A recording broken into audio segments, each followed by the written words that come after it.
Hello అండి, welcome back to my channel. ఈరోజు recipe వచ్చేసి అయితే ఉసిరికాయ పచ్చడి పెట్టానండి. ఎలా చేశాను ఏంటి అనేది వీడియోలోకి వెళ్ళి చూసేద్దాం రండి. ప్రతిసారి నాకు ఇంటి దగ్గర నుంచి అమ్మ పంపించేది. కాకపోతే ఇప్పుడు మనకు సిటీలో ఉసిరికాయలు అనేది సీజన్ నడుస్తున్నప్పుడు పెట్టిన వీడియో అన్నమాట ఇది. అంటే నేను దాదాపు ఇది పెట్టి 10 days దాటిందండి. లాస్ట్ మూమెంట్కి వచ్చినాయి కదా ఉసిరికాయలు అయితే అయిపోవడానికి. అయితే మొన్న మార్కెట్కి వెళ్ళినప్పుడు తీసుకొచ్చాను అన్నమాట. ఎలా చేశాను అనేది చూసేద్దాం రండి. ఇక్కడ నేను కేజీ ఉసిరికాయలు తీసుకొని క్లీన్ చేసుకొని ఆరబెట్టుకున్నాను. తర్వాత వాటిని ఒక 2-3 కాట్లు పెట్టుకొని అయితే ఉసిరికాయలన్నీ కూడా ఒక బేషన్లోకి అయితే వేసుకున్నాను. ఇలా కాట్లు పెట్టడం వల్ల మనకు వేయించేటప్పుడు ఆయిల్ అనేది లోపలికి వెళ్ళి మంచిగా ఫ్రై అవుతాయి అనమాట. తర్వాత ఇక్కడ నేను ఒక 100 grams వరకు అయితే వెల్లుల్లిపాయలు తీసుకొని ఈ విధంగా కచ్చపచ్చ దంచుకొని పక్కన పెట్టుకున్నాను. అలాగే జీలకర్ర, ఆవాలు, మెంతులు కూడా ఫ్రై చేసుకొని ఒక 2 tablespoons వరకు మెంతులు, 2 tablespoons వరకు జీలకర్ర, ఆవాలు కొన్నని ఒక 1 tablespoon వరకు తీసుకొని వాటిని వేయించుకొని మెత్తగా పొడి చేసుకొని అయితే పక్కన పెట్టాను అనమాట. ఆ క్లిప్ అనేది మిస్ అయిపోయిందండి.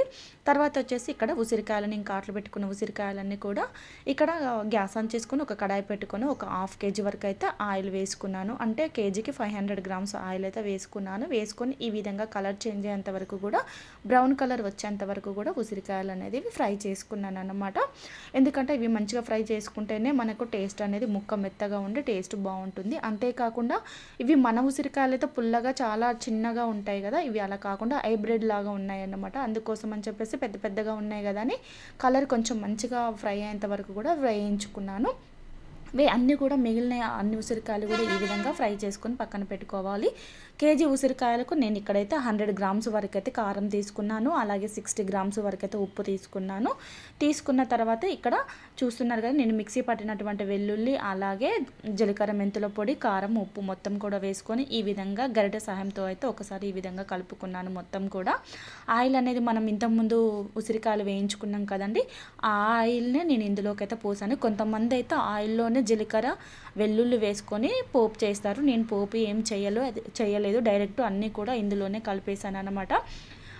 మనం వేయించుకున్న ఆయిల్ అయితే కొంచెం గోరువెచ్చగా అయినప్పుడు ఆ ఆయిల్ని ఇందులో వేసుకొని మొత్తం ఒకసారి కలుపుకోవాలి. మనకు సాల్ట్ ఏమైనా తక్కువ అనిపిస్తే చివర్లో మళ్ళీ కొంచెం వేసుకోవచ్చు. ఎందుకనంటే ఎక్కువ ఉప్పు అయిపోతే కష్టం కదా, అందుకోసమని ఇక్కడ ఉప్పు అయితే చూసుకొని వేసుకోండి మీరు. మొత్తం ఒకసారి ఈ విధంగా కలుపుకున్న తర్వాత ఆ పచ్చడి అంతా కూడా ఒక బాక్స్లోకి అయితే, అంటే ఒక సీసాలోకి కానీ డబ్బాలోకి కానీ స్టోరేజ్ చేసుకోవాలి. తర్వాత ఇక్కడ మిగిలిన మనము మొత్తం బాక్స్లో పెట్టిన తర్వాత కొంచెం ముక్కుల్లో ఉంటుంది కదండి, దాంట్లోకి అయితే రైస్ వేసుకొని తిన్నారనమాట పిల్లలు. చాలా బాగుంటుంది కదా అలా పచ్చడి పెట్టిన తర్వాత ఆ బేషన్లో వేసుకొని తింటే ఆ మజానే వేరు కదండి.